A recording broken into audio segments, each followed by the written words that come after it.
Hi friends, this video shows how to enable or disable one touch play on PS5. Please don't forget to subscribe this channel. Please like and share the video. First go to settings. Select settings icon from top right corner. Go to system.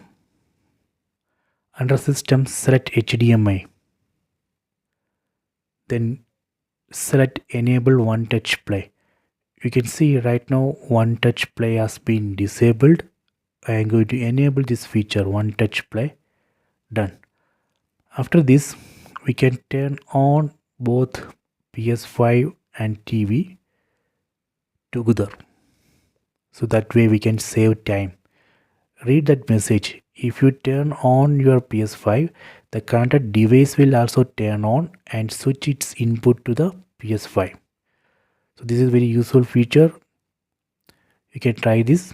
If you want to disable, we can just disable here. By default this would be disabled. You have to enable it. Okay, so I hope you have enjoyed this video. Please subscribe this channel. Please like and share the video.